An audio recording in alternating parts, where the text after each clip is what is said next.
Listener discretion is advised. Hello and welcome to Scary Time, the podcast that helps you find new, emerging, and undiscovered scary and paranormal podcasts. I'm Greg, the host and curator of Scary Time. Today's episode is from Indie Podcaster. Now, this episode is going to be a little different than normal. This is an interview with Andy McGrillen from That UFO Podcast, done by my friend Jeff, aka the podcast father, from Indie Podcaster. I thought this was a really great interview and that you would love it. I'll put links to both Indie Podcaster and That UFO Podcast down in the show notes if you'd like to subscribe to either one of those shows. All right, let's get to it. Begin. Podcast father here. Join me on my journey as I start out as the Indie Podcaster. You've been searching for a podcast. Want to know about some great artists?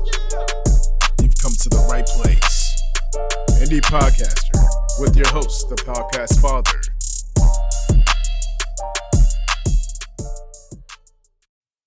Welcome everybody. Let me sing you a song. This is Indie Podcaster.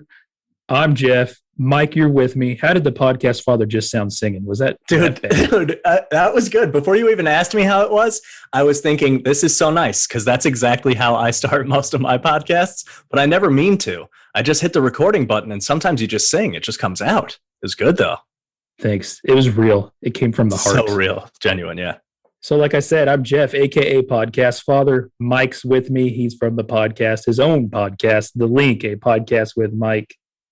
Zago. At the link _ podcast on Twitter and Instagram. Check it out. It's fun. Find him on Twitter and make sure you report everything he does. Yeah, sure. It would still be content, because then I could post about it at least. I'll post that on Instagram, get some likes. Speaking of reports, Mike, this interview today is... That was good. That was slick. Yeah, I know, right? I've been practicing. So I'm excited about this one. Not only is Andy McGrillen a great guy that I talk with, personally, we're involved with Quite the Thing Media.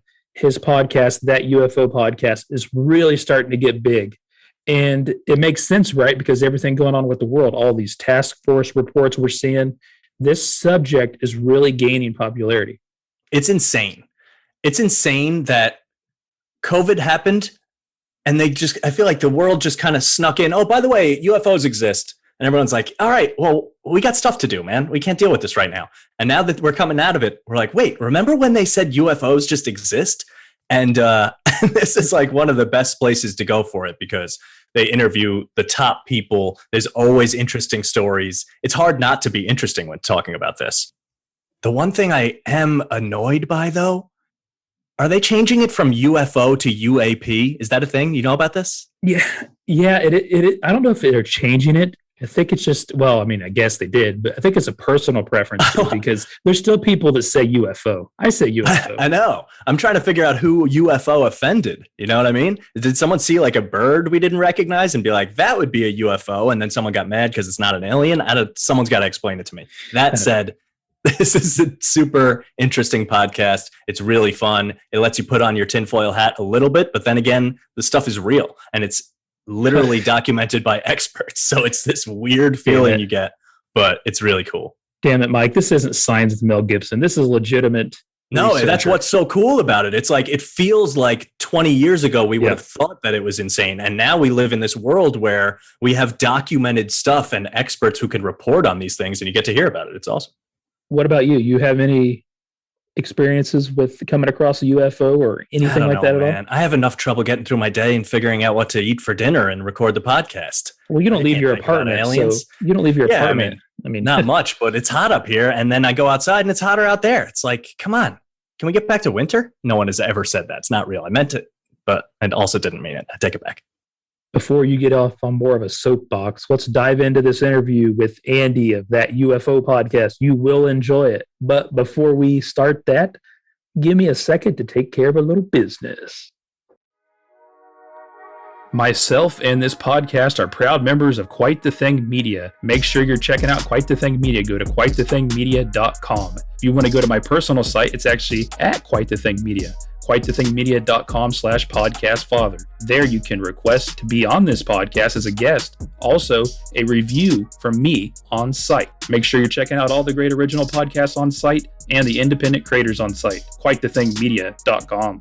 Couldn't do this podcast without the hosting platform, Captivate FM. Captivate FM is great, guys. I can't tell you how great it is. I could talk about it all day, but I will tell you one thing. For me, as a new podcaster, it's amazing. There's all sorts of tools, growth labs, etc. The team is so hands-on at Captivate FM. They will help you through your journey. If you're a podcaster or content creator, you want to distribute your stuff, go to CaptivateFM.com. They'll go ahead and give you 7 free days off the bat. But I'll tell you what, if you go to my Quite the Thing Media page, quitethingmedia.com/podcastfather, there at the bottom, you'll find an affiliate link. You can get 30 days of Captivate FM free. Why wouldn't you check it out? Captivate FM. This podcast is sponsored by Good Pods, my great friends at Good Pods. This is an amazing app, guys. You get on there, you see what podcasts your friends and influencers are listening to. Download the Good Pods app. All the music on this podcast is from the artist Young Carts. Young Carts, great independent artist. You got to check out all the work. Go to the site, youngcartsbeats.com. If you want to contact me, you can find me on Twitter at podcast_father, or the podcast actually has an account too at indie_podcaster, or good old fashioned email, always great too, thepodcastfather@gmail.com. You want to support this podcast? One great way you can do for me is you can go on your favorite podcast listening platform, may that be an Apple or Good Pods, and give me a rating. Throw me a 5-star. Type some nice things to me. If you don't even want to type, don't worry about it. Just throw me some stars. Any feedback is appreciated. I really do appreciate it. If you want to get real crazy and support me, you can always buy me a coffee. Check it out on my Quite the Thing media page. That's enough for the business. Let's get to the view. I'm excited. Joining me today is my good friend from Quite the Thing Media Network, Andy McGrillen. Andy McLevin is also what you go by, right? Yeah, it can be. Yeah, I went by far worse, so that sounds good. McLevin, yeah. Do you go by Andy or Andy? Now I'm going to try and say it the right way. Andy, normally, yeah. So Andy. I probably sound really Scottish to anyone who's not Scottish, but I try to do my posh, proper voice for American listeners, so you understand me. It's easier if I talk like that, isn't it? Just be you, man. That's all you can be. Be you. Yes. I'm super glad that you're on, man. So we're going to talk about, obviously, your podcast, That UFO Podcast, which I'm absolutely hooked on, like I've told you. And I think it's a topic that a lot of the world is hooked on now, that a lot of these things have come to light. So this is exciting. It's a funny time. It's been in the media, the mainstream media. Obviously, the topic of UFOs and been on worldwide news. And I think it's a subject that's going to be coming in and out of the news over the next couple of months and years as things kind of come out. So it's an exciting time to be interested in the subject. That's definitely for sure. What I've been wondering, what I've wanted to ask you, but when I thought of it, I thought I'm going to save it for this interview. What intrigues you so much about the UFO phenomenon? Did something happen when you were younger? Something had to get you so interested in this.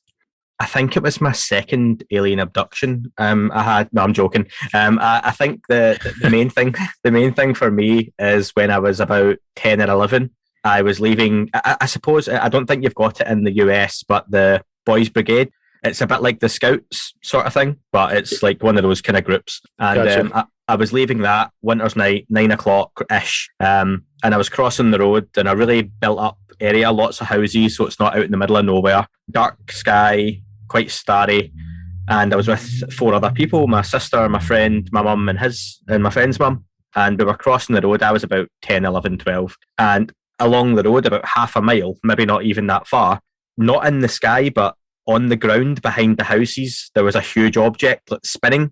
And if you imagine you're at a carnival or a fun fair and you see like a Ferris wheel, but it was slightly tilted, so like on its axis a little bit, and it was spinning really, really, really fast, probably the size of a couple of houses on top of each other. So you could see it behind the houses, but you couldn't see the bottom of it. And this thing was just there, like spinning. And it was weird because there was cars driving about and stuff, and there's shops and houses. It's not out in the middle of nowhere like you see in the movies or a TV show. Or other people were there, and we all saw it, and I kind of motioned like, "What's that?" And my mum's, and to this day, my mum has no interest in this subject. She hates all things, not hates, but she's no interest in UFOs, aliens, all that kind of stuff. So when I bring it up to her now, she remembers it. She can tell you, but she has no idea what it is. But she just always says the same thing. Well, it wasn't aliens, was it? And I'm not saying it was. I've got no way of proving what it was or wasn't. I just know what we saw. It was very clear. It wasn't really far away at the size it was at, and it's what the new up-to-date podcast logo is kind of inspired by. So that happened when I was younger, and I was always interested in, I've talked about mysteries and aliens and, who built the pyramids and the Loch Ness Monster and stuff like that as a kid when I was growing up. So it was natural. I think that stuck with me, and so that it's always been in the back of my head. Once you've had that sort of experience, I mean, that's as close as it got. There was no beings, nothing like that. It didn't fly away. We didn't watch it. We kind of saw it and then went home. As you do, life continues. That was it. So that kind of stuck with me my whole life. Your headbutting the mic. You're getting so excited. Yeah, sorry. I threw my hand up. Kind of just. I was saying to you beforehand that I was messing about with my setup in here. So apologies for the boom there. I'll stop waving my hands about, getting excited. I thought you were just so excited you couldn't contain it. No, I assume that something had happened, Andy, because that's one of those things that if you do have that experience, a lot of the time you're either going to handle it one or two ways. You're going to be really intrigued, or you're going to try to sweep it under the rug in the back of your mind and pretend it never happened. Yeah. And you obviously couldn't just do that. No, I've always kind of kept an interest in the subject, and it was one of those things, I've not always been one for buying lots of books on it. I've read books now and again growing up to my teenage years. I'm 35 now, but once I hit my 20s and you start going out clubbing and going out with your mates and working, it kind of falls by the wayside. But it was always a subject, if anyone talked about, I would be more than happy to discuss. I've never ridiculed it, and I'm really interested. But as I've kind of hit my 30s, and the stuff happened with Two of the Stars Academy and the New York Times articles that we may or may not touch on, and it became a mainstream topic in the US, I picked up my interest up massively again. Social media became a bigger and bigger thing. It's easier to kind of talk to people about it and reach out, because it's not the kind of subject you can just talk to your work colleagues about or your friends about, because unless they have an interest, it's generally stayed away from or ridiculed, or so it's not worth really talking about it in that sense. And then it's led to me starting the podcast just over a year ago. So that's the kind of journey I've been on with it. See, I lived out in Nevada near Las Vegas, outside of Las Vegas for over 10 years. So that is also, as you know, that is a huge area for that activity. And that was always a big conversation at the time I spent out west, always talking about something like that. But I myself had never experienced it. So I heard all those stories, but I didn't really think about it. But out there, it was a very big thing. It's a place synonymous with it as well. A lot of testing gets done out that way. Obviously, you're not far from Area 51. It's where a lot of secret US tech, nothing conspiracy-ish, but a lot of these aircraft that you see in flight now were designed 20, 30 years ago and tested out at different sites, one of them being in Nevada. So it's synonymous with UFOs, and you're going to see strange things in the sky. Not all of them, anomalous, as we call them, or unidentified as such, but there's definitely some weird things going out that way. George Knapp is a famous journalist, who is obviously based out that way as well, and he's been reporting on this subject since the late 80s in a big way. So yeah, it's a pretty cool place, and obviously you're really not far from Area 51, are you? No, it was not very far. No, I'm not no longer, but yeah, it was very close to that, and that was always the talk. So you obviously weren't making a living your whole life off of this podcast. So what were you doing beforehand, and what led up to you saying hey, I'm going to start That UFO Podcast. I'm going to talk about this. Job wise, I've got a family. I've got a wife. I've got young kids. Just normal everyday stuff, and the podcast even now just kind of fits around that. I don't make a living from it, unfortunately.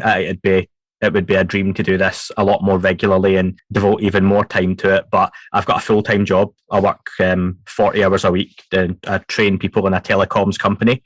Around that and family life, it tends to be in the evening and the weekends. And whenever I get spare time, I am recording or editing or getting in touch with guests or speaking to listeners online and a lot of different things. So the podcast, though, came about when the initial thing that sparked the idea, but it lay dormant for a while, was the second best kind of sighting I've had was in December 2019. and I was driving home from work. It was like 6 o'clock in the evening, and like anywhere, the roads are busy at peak times when people are coming home from work, and I take a back road sometimes to kind of avoid the bulk of the traffic. You go a longer way. It's a country road, but it's still pretty busy. So again, I'm not out this way myself. It's a pretty busy road, and driving along, I noticed there was kind of two light, not too high up in the sky, and just probably 100 feet in the air, there's a tree line I drive past, so I know roughly how high it is. And I thought it was an aircraft because, admittedly, it's very near an airport. So straight away, it's there's a small plane, but really low down. And as I drove a little bit closer along this road, the two lights hadn't moved. Okay, but again, I know different effects, and especially doing this now, when you see people who analyse videos and pictures and footage, it can just be the way you're driving, the speed an aircraft's going at can look like it's sitting still, but it's not. It's actually moving. Especially when they come into land and stuff, they can look different as well. But anyway, I kept driving, and a few more seconds passed, and I noticed these two lights definitely don't seem to be moving. And at the side of the road, another car had pulled over. It was like a white van, and the guy was leaning out his window and looking up at these two lights that, again, about 100 feet in the sky. And as I drove underneath it, only because I was looking at the 2 points of light, you could make out the black triangular shape. So the 2 points of light were on what would be the back two corners, and the front would have been pointing, away from me. Yeah. You would not have seen this if those 2 points of light weren't there, because it was so black against the night sky. So the shape of it was incredible, because you could just make out the black against the kind of night sky. I drove a little bit further along the road, and I phoned my wife. That the first thing I thought to do, it's a road you have to drive fast on. Okay, it's like 60 miles an hour, whatever that is in different places in the world. So you can't just like pull out your phone and get the video ready and record, because you've kind of got to watch what you're doing. It's a country road. So I pulled in the first place I could, a little bit further along, and I could still see this thing in my rear view mirror. And this is a point to why I started the podcast, by the way. It's not just a random story. So when I pulled in and I was on the phone to my wife, and I like I say, I don't know why I phoned her. She's not got a huge interest in this subject, and I was kind of commentating my way through it, saying, it's there, it's still there. It was like a black triangle. It was in the sky. And I turned round, and this elderly couple came out, because I'd kind of pulled onto their drive to turn round. And they said to me, "Oh, can we help you?" And I was like, no, sorry, I'm just using your drive. Sorry if I bumped the mic again. We're just using your drive. I've moved away from it to turn round. They were like, "Oh yeah, no problem." And I was like, there's something sitting in the sky along there. And I pointed, and I just remember like the old guy kind of looked along the road, and he laughed, and he just went, "Oh, it just shows you there's something else out there, isn't there?" And he said goodnight and went in his house. He saw this thing, so I reversed out onto the road to drive back along towards it, just to kind of see if I could get closer to it. And as I was starting to go back along the road, I noticed it was starting to move away over the top of the tree line, but another light had came on at the front of it, and it was like flashing really sporadically. So I drove round a corner, along the road and round a corner, kind of lost it over the top of the trees. But over the top of these trees, once you get round this corner, it's a huge field and a massive expanse where there's nothing that would hide it. And it just wasn't there. I couldn't see it. And I just had to drive home. When I got home, I told my wife the whole story again. And it was this. And I kept going over it. And she just said to me, like, "You talk about this like really passionately." And she said like she doesn't care. But she was like, "You should do that for a living. If you could talk about UFOs." Or I was always like, I listen to a lot of podcasts. I listen to more podcasts than I watch TV or movies or stream Netflix and stuff like that. So I've always wanted to do one. But like anything, if you play football or soccer or whatever, you always want to do that. And as I've got older, I love podcasts, and I hear people do them that just start one up themselves in like a garage, or their house or a flat or a basement. Never crossed my mind again until the whole COVID thing came up. And basically it was my birthday. I bought a microphone, and I decided that if I was ever going to do it, being in a lockdown would be the best time, because we're going to have lots of spare time. I have no excuses in the world. No excuses. I'm going to have spare time. And if not, it would sit in the box. After a month, I would sell it. And the microphone did sit in the box for about 2 or 3 weeks. And at that point, I got in touch with a few people, sent out some emails. I didn't even have a name for the podcast at that point. I was driving along the road one day, and I was like, what would I call it? And I was thinking, what would people search for if they were looking for or what would they talk about? And people would type UFO podcast. Yeah, but there's already stuff called UFO podcast and podcast UFO. And I was like, a kind of quirky name. And I was like, oh, but That UFO Podcast, because, people say, have you heard That UFO Podcast? What one? Well, it's called That UFO Podcast. That was exactly how it went in my head, and that's how it came up. But eventually Gary Voorhees, who was my first guest, who was the Spy 1 radar operator on a famous incident in 2004 off the coast of California, he agreed to come on and talk to me about that event, and it kind of went from there. So that's the kind of story of how it all got started. Apologies if it's long-winded, but that is A to Z. It's good, and that's how I assumed it started. Obviously, I've listened to that episode, and I've seen Gary off watching things on TV. Gary was really the first piece that you had as far as a visitor, and then you were really able to build that over time and continuing to get. I don't want to say Gary's not legitimate, because that's not what I'm saying, but you continue to find people in the field that are a step up as far as popularity and the impact that they make. So you started with Gary, and then did he put in a good word for you, and that's how you kind of just kept meeting new people?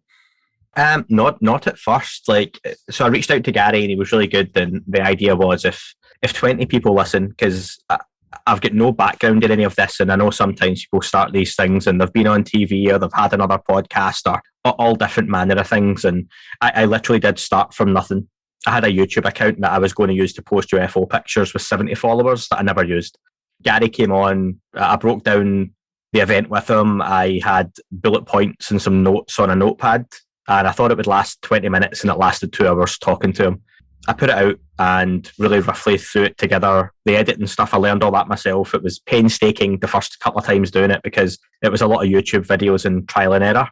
And I put out the first episode, and it went well. So the idea with Gary was, Gary has become increasingly popular since, not because of my podcast, but just timing and different things. But I hadn't seen Gary had done a lot of interviews, and I wanted someone who I thought would be relatively accessible, in the sense I'd saw him as a talking head on Unidentified, the season on history, and on the A&E network.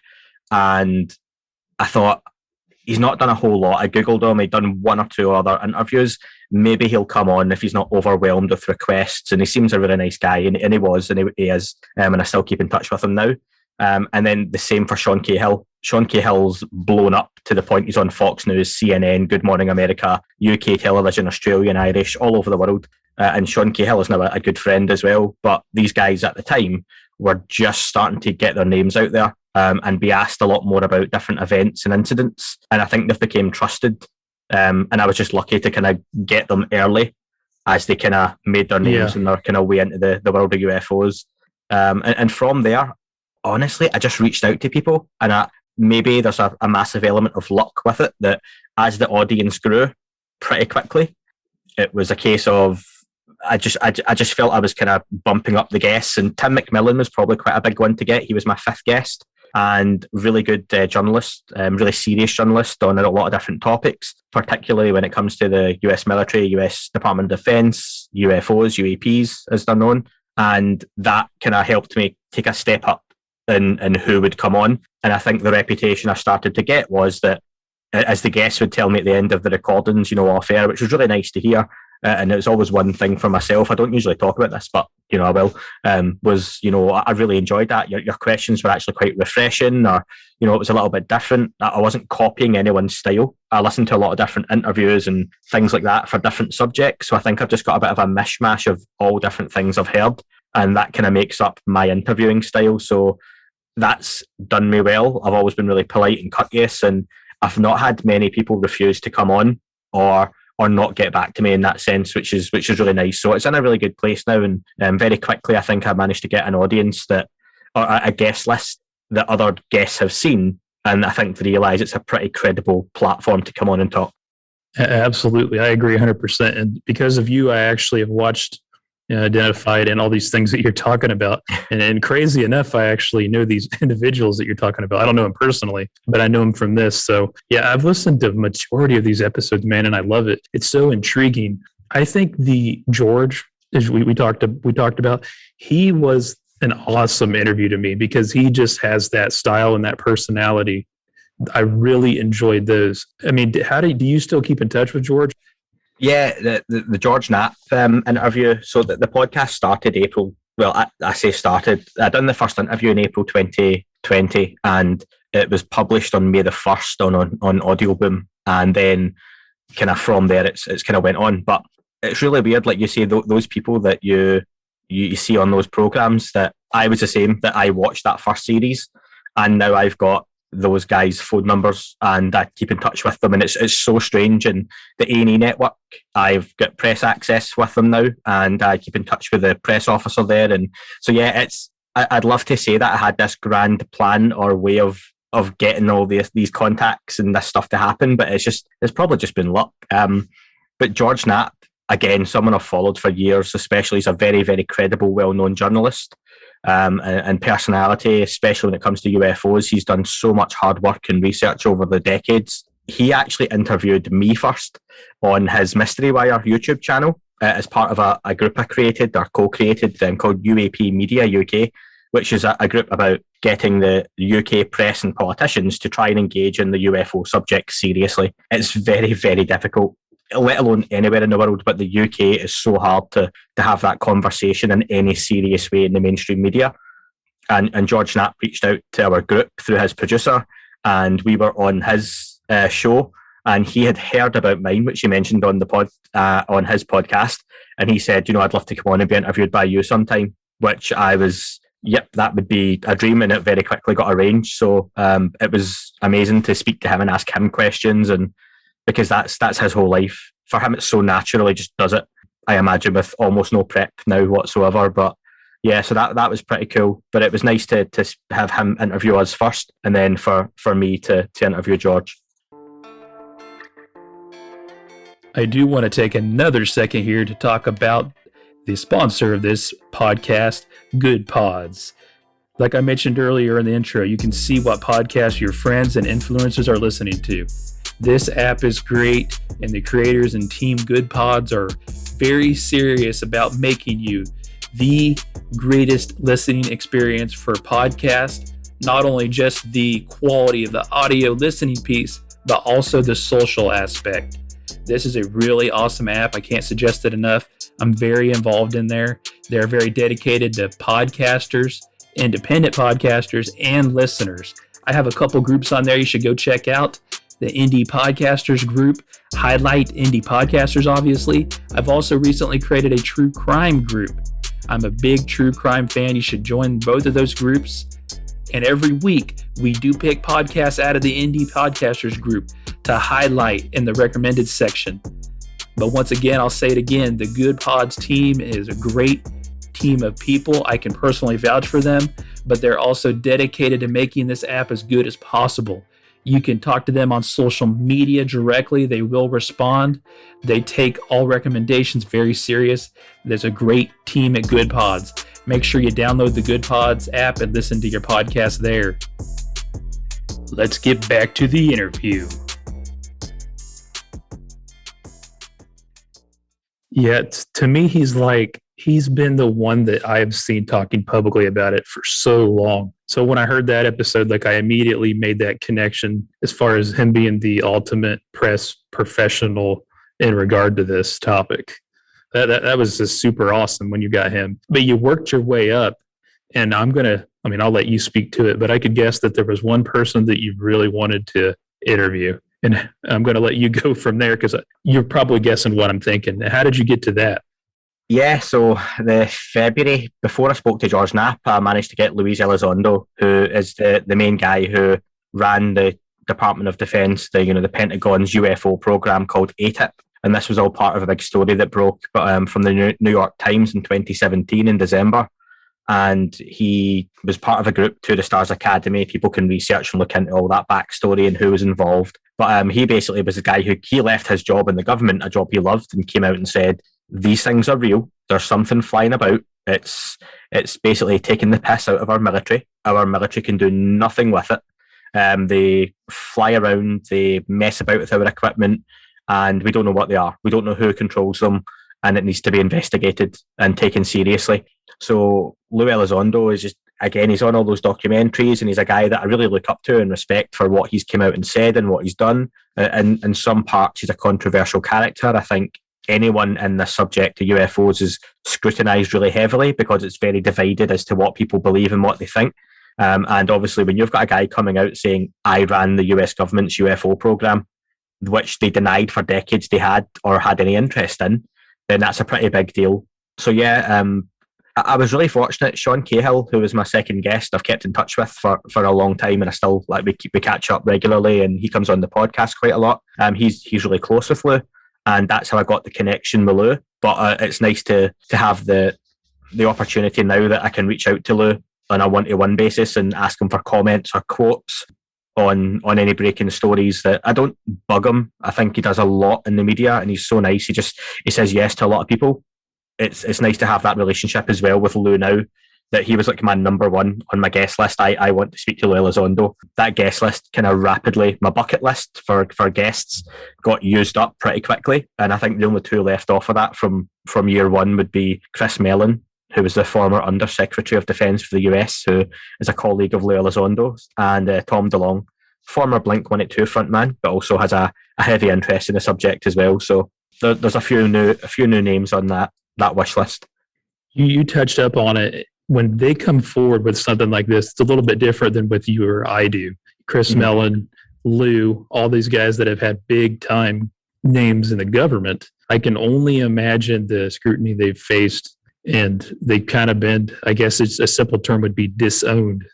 It was really difficult for them to have those conversations. And I think more so than Lou, Chris Mellon, his family history is incredible. You know, if anyone thinks they're in this for money, one, Lou wouldn't have left his very high-paying job in the government to do what he's done. And two, Chris Mellon's family are billionaires, and he was the former Undersecretary for Defence for the United States. So these are people that they were in very high-ranking, powerful positions, and they've just got a massive interest in the subject. And from a United States point of view, they're very much looking at the people's interests as far as they're concerned, and that it's a worldwide phenomenon, as is now known. You know, it's not just a US problem as much as that's a Hollywood issue, that everything happens in the States. As a worldwide issue. But yeah, they were I suppose, like if you work in an office with 100 people and you've got an interest in this subject, you'll be known as the UFO guy, you know. And then people will talk about it, and someone will come up and, you like UFOs? You know, aliens? You think there's aliens? These guys got that at the highest government levels.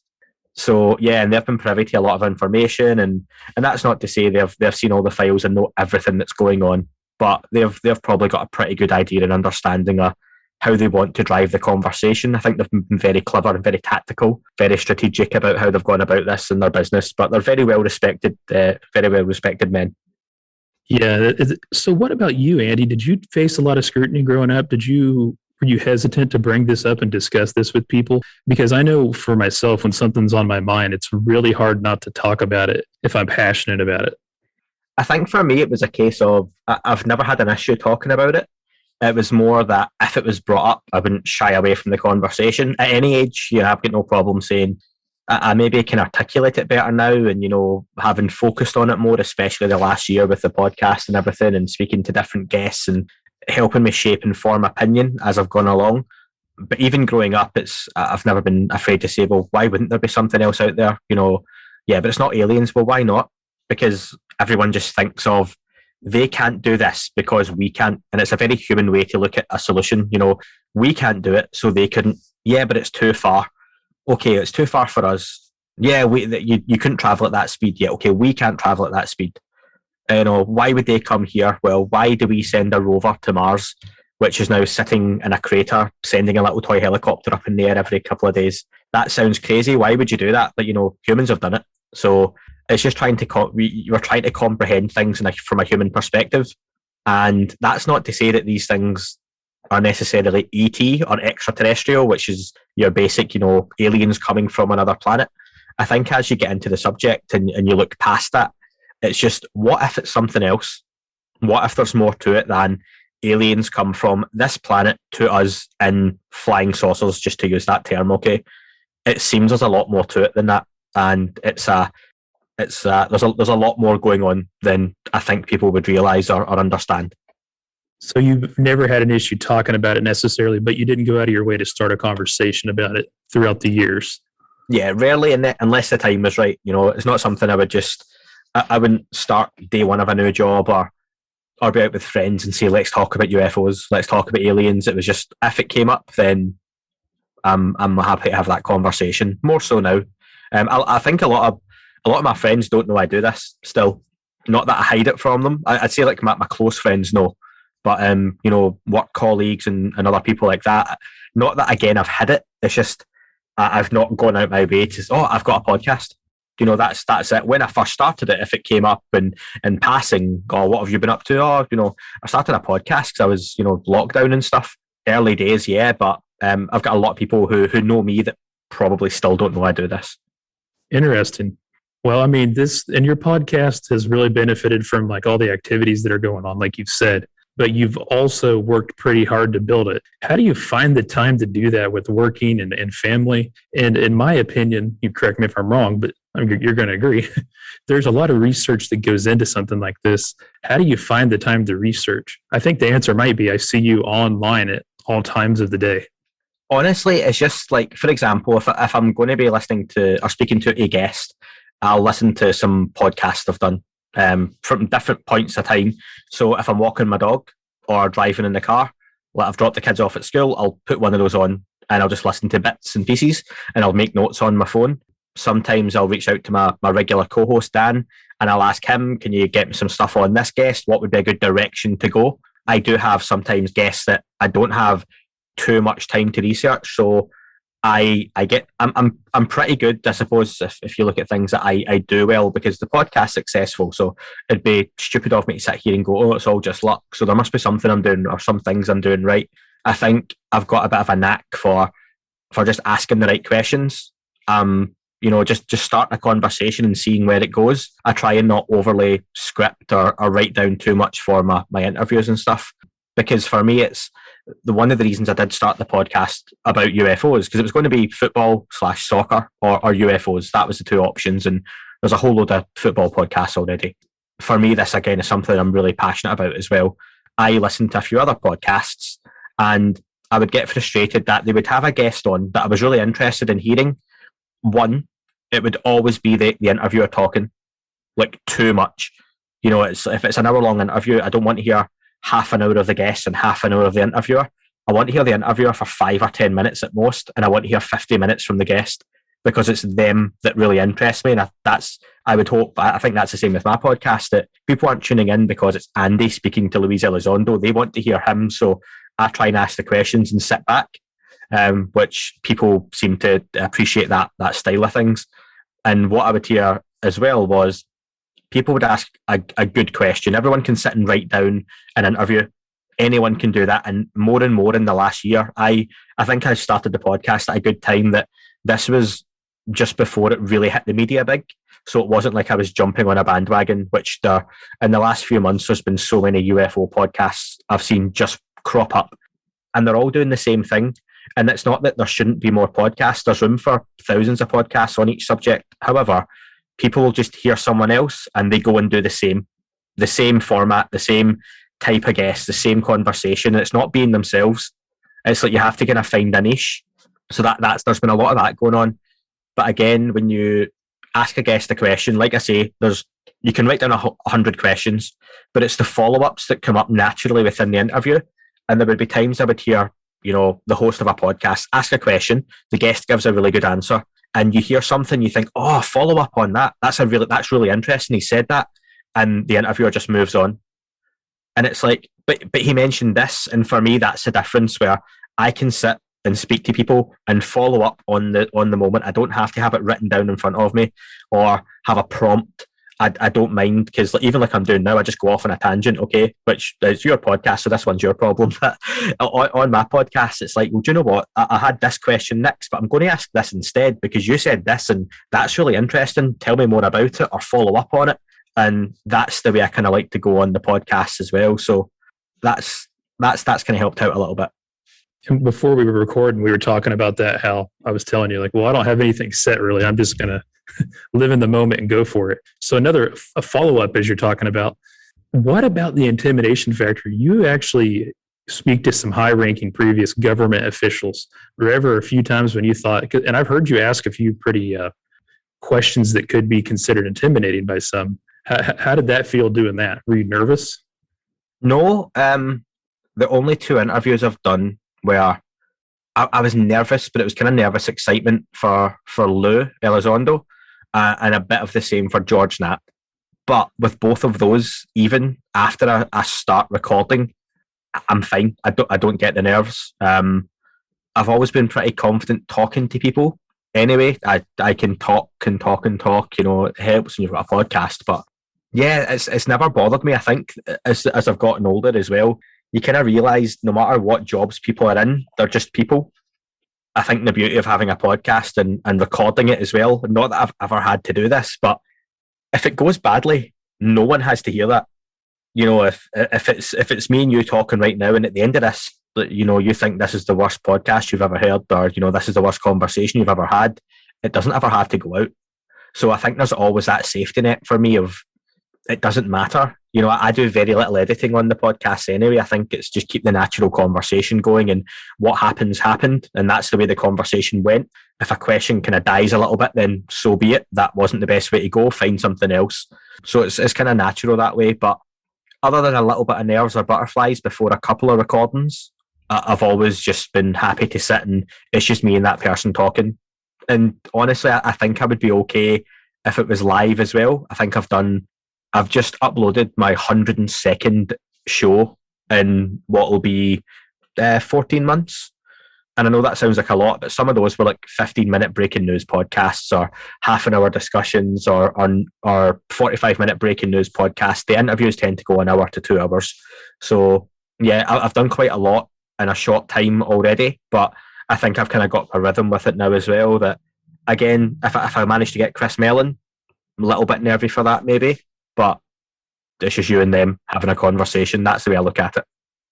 Yeah, for sure. And you actually sometimes ask things that you really probably don't know how it's going to go, because it is confidential information with some of these people. So, you know, what the hell are they going to answer? How are they going to answer? You really don't know. I mean, I can ask you anything and it is what it is, but some of these people that you've talked to, they got to really be careful on what they say and how they say it. I think with that side of it, especially when it's been the military or like Lou Elizondo particularly, which will be the example most people would know or go and listen to. If you were going to listen to one, you would jump onto the Lou Elizondo podcast first, or George Knapp. I think they're episodes 27 and 32, and I only know that because those are the two biggest podcasts I've done. The confidential side of it, though, for me, that's the stuff where if I do have to ask something like that, it's just trying to be a little bit clever with the wording of it. You're not going to trip up people who were in the Department of Defence and, you know, the military and have done this for decades, who are trained to answer or not answer, you know, in certain ways.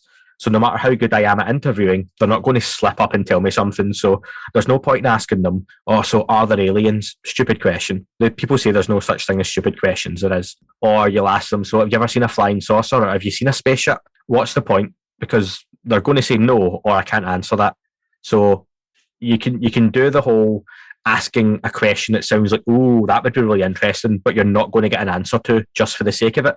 Or you can put a little bit of time and effort and try and frame it and word it in a way that they can talk about it. Or again, asking opinions can be a little loose on that one as well, because of kind of a knowledge bias they might have already. But I think just how you frame the questions can make all the difference. I think analogies work really well. I like analogies. I'm really fond of them. Asking a guest a question that they can touch on, and then asking for an analogy. So what would that be like, or what would that be similar to? And they can kind of do that. I think that tends to work well in some of the interviews. You've been doing it throughout this whole episode, but I'm going to ask you in a little bit further detail. And I've asked everybody this that I've interviewed. What advice, because you are a content creator and you've built this podcast up to where it's doing really well, what advice would you give somebody that's just starting out? May it be a podcast or anything from a, you know, maybe audio creative standpoint? Honestly, from a creation side of things and starting out and what do you want to do, you have to be yourself with it. If you are listening to another podcast and trying to replicate it, don't even start. It's not going to work. It's not going to take off. It will just fail because you don't sound like you for a kickoff. I saw a podcast quite recently that's relatively new, nice host, but the description of one of their shows they released a day after one of mine is almost word for word. And that's fine and it's flattering, okay? Might be purely coincidental, but it's almost the same show. And it's pointless. It's just like, that's not you. sorry, I hit the mic there. That's not you. Oh, there's a good bit of advice. Don't change your microphone setup 5 minutes before you go on an interview with someone. So apologies, folks. I did say before, I've just been moving stuff about a little bit and I shouldn't have done that beforehand. So don't ever do that. But yeah, you have to be yourself. And I liked, especially when I was younger, wrestling, WWF, WWE and all that kind of stuff. And one of the wrestlers, Scott Hall, on a documentary said that he's always listened to everyone's advice, but it's important you make your own decisions. And I think that's always been really good advice I've kind of tried to live by as well, that, you know, listen to little bits of what everyone tells you and take bits from other people's styles. And something you hear someone does, I listen to UFO podcasts and wrestling podcasts and a few comedy review podcasts. And I think if people went and listened to everything I listen to, they would hear maybe little bits and pieces from all of those and how I do what I do. I don't have to put it on. I don't force it. I don't plan it. It's just me. And if you like it, great. If you don't, I can't really change what I do because this is what I'm comfortable with and this is what's natural. And I think that has to be the same for other people.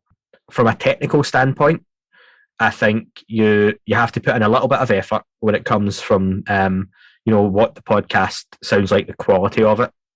I've always fretted over the audio quality from the start. I wanted it to sound good. You must hate my podcast then. Oh, man. No, do you know what? Listen, it sounds better than a lot of podcasts that start up, promise you. And listen, I'll tell you, amateur mistake, right? My first, it must be like 5, 6, 7 episodes, right? I was recording the intro separately to the podcast. So I would do, hi, this is Andy, That UFO Podcast, blah, blah, blah, blah, blah. And I didn't realise using the software I was using that I was selecting the default on the laptop, not the microphone that I've got. So I thought I was recording into my fancy microphone I'd bought, but I wasn't. It was plugged in, but it was the laptop's default, okay? So there was a huge... I couldn't work out why the audio quality sounded so different for the first couple of minutes. And then when I spoke to the guest, it went up in quality. And then I realised eventually after a couple of weeks, oh my God, I can't believe I've been doing that. So you will make stupid mistakes. You just have to learn from it and kind of move on. And I will give this free piece of advice for anyone, okay? Best thing I've ever come across for my podcast, and it was given to me from OSW Review, which is a wrestling video podcast on YouTube, hugely successful. 3 Irish guys who started out literally, and they still do the same thing 10 years later. It's 3 friends reviewing old wrestling shows. They're really funny, and they just done it for fun, and now it is their full-time jobs, and they deserve it because they're so funny and they're nice. And I reached out when I first started this and asked them, I actually reached out to a few podcasts and asked, if you got any advice for me starting mine, any equipment I should buy? You know, I'm not massively technically minded. I don't have this kind of audio technician background or anything. You know, what should I do? What shouldn't I do? And he said, you know what, get a good microphone. And the other thing is there's a piece of software called the Levelator. It's free. It was, I think you can see on Wikipedia, it was made by some students at a university as a project, basically. And it's a free piece of software online. It's literally, when you click open, a little black box appears on your screen. You drag and drop WAV files into it, and it levels out the sound across the whole file. So if your guest's quiet and you're loud, or at different points the sound changes and goes up and down and you've got multiple guests, even the music or the intros or sound effects, it levels all the sound automatically for you. So I drop WAV files into that and then convert them to MP3s, and it totally levels out the sound. Totally free, really easy to do. It's a drag and drop, and it makes a massive difference to the quality of your podcast as well. So that's if anyone gets use out of that, the Levelator, you can get it online free. Yeah, I use it. It is amazing. You're right. It's simple as drag and drop. I was so excited to have you on because you really are a great resource for, I'm just going to say, indie podcasters. It's important for them to have somebody that they can ask questions to. Like a lot of us do we do that to you and, our Quite the Thing media group. But it is important for somebody to have that person that they can go to and ask for advice. I really respect that you're always available for that. No, thanks. And it's only $50 if you pay. No, I'm joking. Yeah, anyone who ever wanted to ask anything, I can only give you my opinion. Up to you what you go and do with the information. But like I say, here's what I've done. Here's how I record, how I edit. Things I do, things I don't do. I'll tell you all the things I've done wrong back at the start. My first podcast, I think, took me 5 hours to edit together, and it was nowhere near the quality it's at now.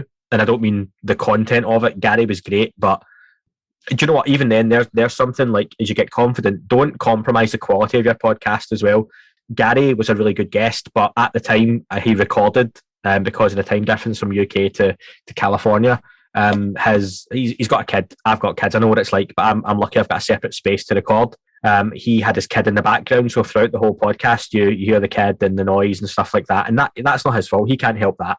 But if that happened now, I would just be rescheduling or re-recording. So don't be scared to move it, because what you've got to think of is, if someone goes and listens to that as your first ever episode, say you've done 10 or 20 or 30, but whoever goes and listens to that as a first, that could make or break if they listen to it anymore. So with each episode you put out, if you're going to create a podcast, you've got to think, if someone listened to this for the first time and they're only going to give it probably a couple of minutes, in that first couple of minutes, are they going to understand what your podcast's about? Are they going to hear the quality they're going to get from it? Then it's think about that, especially as the podcast grows. What I do, and this is just me, and I'm sure there's people like me, but there's other people who go straight to the first episode. When I find a new podcast, one that's been going for a while, I'll listen to like a very recent episode, because you're going to hear a difference in quality from, and I appreciate this more now, from what it sounds like now to how it started. And if I like it how it sounds now, I'll go back to the early episodes and work my way through the back catalogue, because that lets you hear the evolution of the podcast, and you'll hear the sound changes. You hear the equipment changing as they go along as well. And I'll use that OSW podcast for a start. I mean, you could hear they recorded it all around one cheap, shoddy microphone and uploaded it to a video that was kind of badly edited together. Whereas now, some of their stuff takes a month to produce because of the quality of it. But there's a reason they've got 10,500 Patreons. You know, it's that makes all the difference. And especially when it comes to audio podcasts, people will give it a minute, couple of minutes. So it's making sure from the get-go people can hear the quality, that your intro is good, that it sounds crisp, it sounds clear, that if you've got any sound effects, you're not overdoing them, and everything's leveled out nicely. And then from the off, they're hearing what your podcast's all about. That kind of stuff really important, because almost no one is sitting down to listen to a half-hour, 45-minute, 2-hour long podcast and then deciding whether they like it or not. You're getting a couple of minutes at most. Great advice. I could talk to you all day about this, and I think this is a useful episode for people. But I'm going to give you 2 quick UFO sort of questions, and then let you get back to your day. Cool, man. If you could go back in time, or even go today, to one crash site, what would it be, and why? So you said crash site, so it's not even just an incident, but just so it had to be a crash. I mean, I'm sure you know about plenty of them. Those are the ones that really intrigue me. Yeah. I think you would have to go back to Roswell. I don't think there's any options. It was over 75 years ago now. Most of the witnesses are dead, or they're kids that are really elderly or passed on themselves. So it's one that there's not a lot of footage of. There's some still pictures. That's it. There's a lot of rumour, a lot of mystery around it. But I would love to just be up in the hills and watching as whatever came down and crashed. And I'll just throw in, if indeed it was an accidental crash, or whether it was crashed deliberately. Bob Lazar, what do you think about him? I reckon the Bob Lazar story is 85% true. And then I think there's some grey areas within it.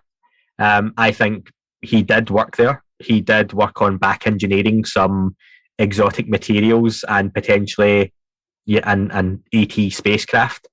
If we're going to say ET, it could be ultra-terrestrial, crypto-terrestrial, could be maybe it's another race, intelligent race that's based on Earth that we don't know about, And if you're new to that whole concept, think Wakanda and Black Panther. There's a whole civilization on this planet that we just don't know is there. There's some big oceans out there, which, as amazing as that sounds, it is starting to look like there's a real possibility. So I think the Bob Lazar story has a lot of truth to it. And like anything, and I think we've seen this recently with, right or wrong, the way Donald Trump manipulated the media, you can have a lot of truth in a story, and it only takes 1 or 2 small lies that makes you doubt the rest of the truth. And I think that happens a lot within UFOs and the stories that go around it, that it's very easy to discredit anything by just picking apart very small details that are wrong or having little white lies in there. It doesn't mean that there's not a lot of truth to what's happening as well. So I think it's for the most part true. We call the Donald Trump reference fake news over here, Andy. Yeah, the fake news. But do you know what? The fake news stuff was very much, I don't believe that, so I'm going to talk down or downplay it. But I think, like any politician, not even just Donald Trump, they tell so many lies. And this is any politician, right? Forget your political leanings. I'm not political at all. I don't care. Every politician worldwide very much does the same thing, okay? They just lie to different degrees. To a point, it's very hard to pick out the truth and pick out the lies. And the stories, I think, can get kind of, like when you're a kid and you have a memory of something that happened as a child, but you embellish it at the time so much, what happened. Then as you grow older, the incident in your head, you remember it that way. So you remember it as being more spectacular or more incredible or more interesting or more scary than it was. I think that's what can happen a lot, again, within the field of UFOs, that there's so many stories that get told throughout the years. And as they get told and different people get involved and you hear different versions of stories, little details change here and there. And that's where it can get really confusing. A really good analogy I told you, like analogies I heard was, if you ask me and my wife, our wedding day was 7 years ago. I think I'm getting that right, almost 7 years ago in November. If you ask us to talk about events that happened on the day, we'll tell you them. And do you know what? We'll tell you from two different perspectives. And they'll probably mostly be the same, but there'll be small details that one of us gets wrong and the other one doesn't. It doesn't mean we're lying. It just means that's the way we remember it. And I think that's what kind of goes on with the world of UFOs and other things as well. Great analogy, man. I like that. I'm going to have to remember that one. I'm going to use that for sure. Someone else. So two things to the ending of this. One, where did you, and who is part of that awesome theme song to your podcast? And two, because there's going to be people listening to this that haven't heard of your podcast, even though it is becoming greatly popular. How can they find it? So everyone loves the theme song. So do you know what? I'm going to give a little bit of love to the intro, because the intro is Adam Goldsat, who is part of UAP Media as well. So it's an original piece of music that he had created years ago. And I asked him if he knew anything, and he said he made some stuff, and I found that. The really popular one, which is the outro, again, original piece of music, because I didn't want to just use stuff that was copyrighted or whatever. It's Sean Cahill, who is my second guest. It was recorded by him. You'll find it on YouTube under Minty Hyperspace, and the song's called Goblin Problems. If anyone likes it, I'll send you over the MP3 file. I get asked for it like loads of times in a month anyway. But yeah, it's a really cool, very catchy song. And when I asked Sean if I could use it, he just said to me, you can have it. It's yours. Just, that's it. On you go. So I was really lucky. The second part of that, how people can find the podcast, is available on Apple podcast platforms. You can subscribe now on Apple as well, and you get a 2-week free trial, but there's bonus content, premium content. I asked my guests to stay on an extra 10, 15 minutes for some additional listener questions and some extra bonus stuff to talk about. And there's some exclusive, premium, I call it premium just now, the service only stuff on there as well. Same with patreon.com/That UFO Podcast. You can sign up on there. There's some merchandise and stuff that goes along with it. But the main thing is people listen. If people can't contribute and support it that way, then just listening to the podcast, liking it, sharing it, retweeting it, leaving a review is huge. If no one listened to it, then, there'll be no point in doing it, which is the main thing for me. Again, man, I really appreciate you taking the time to come on and do this interview. Thanks a lot. Anytime. I look forward to the next one. Oh, yeah. I'm going to ask you just about every other day. I'm not even going to record them. You're just going to think I am. I'm just saving them, archiving them. Fine, man. All right. Thanks, man. Really do appreciate you listening to this episode and checking it out. I hope you continue to do so with the next. I hope you have an appreciation for what I'm trying to do here. Highlight all the different things all sorts of different creators are doing. I hope you get behind me on that and continue to join me on my journey. I'm Podcast Father, the Indie Podcaster. See you next time. Thanks again for listening to Scary Time by Indie Drop-In Network. If you would like to nominate a scary or paranormal podcast to be featured, just send me a tweet at Indie Drop-In. I'd also love to hear if one of our featured podcasts is now your favorite show. Indie Drop-In survives off ad revenue and listener donations. If you would like to contribute, please consider buying me a coffee. You can go to buymeacoffee.com/Indie Drop-In. If you look at the very bottom of the episode description, you will see a link to make it easy. Indie Drop-In also has many other shows you might like. Just go to indiedropin.com. See you next week.